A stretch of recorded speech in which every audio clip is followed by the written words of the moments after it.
Hello and welcome to this online training course on public rights of access to land and water in Scotland. My name's Bridget Jones and I'm Paths and Recreation Manager with NatureScot. And I'm Richard Armstrong, Walking Communities Manager of the walking charity Paths for All. Myself and Bridget are on the committee of the Scottish Outdoor Access Network, a voluntary body that brings together people who work in outdoor access, active travel and transport policy. And together we're going to take you through an introduction to the modules that are covered in the course. So that will look at the history of access rights in Scotland, what the current arrangements are, and some of the solutions that are available to solve some of the issues that arise from time to time. But before we get into that, we're going to take a look at the types of places where access rights apply and the types of activity that people living in Scotland and those visiting Scotland take part in and gain enjoyment from. This is what it's all about, people getting into the outdoors, whether it's the remoter parts of Scotland, more intensively managed areas in the lowlands, or the green spaces in our towns and cities. Access to open space is one of life's simple and at the same time vital pleasures. Getting outdoors to enjoy some fresh air is recognised as being valuable for our physical and mental health.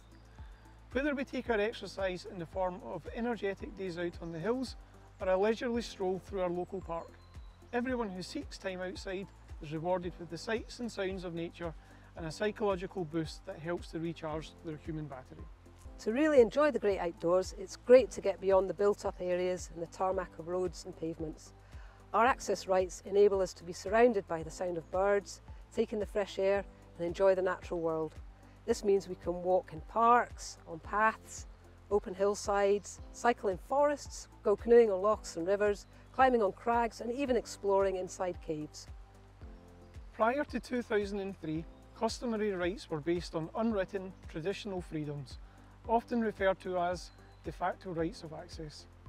However, in 2003, the Scottish Parliament decided that the best way to clarify people's rights was to embed our customary rights and traditional freedoms within statutory rights of access to land and water. This course is going to look in detail at that legal basis for being on land and water in Scotland and making journeys across that land and water. It's important to point out at this stage that the access system and attitudes towards access have always been different in Scotland, and they're certainly different to the rest of the UK nations and different to the rest of the world.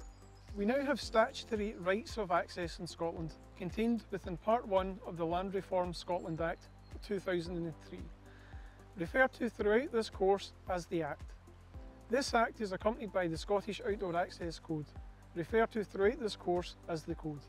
The Code provides guidance on the rights and responsibilities of the public and land managers. This modern system is based loosely on the Scandinavian model, but with a lot of emphasis on the loosely. So this course will look at the history and background of access rights in Scotland, and then go on to look at the modern day statutory rights and how the Act and the Code work in real life scenarios. So whether you're working through the modules for your work or for your own use, I hope it raises your awareness and understanding of how Scottish access rights function.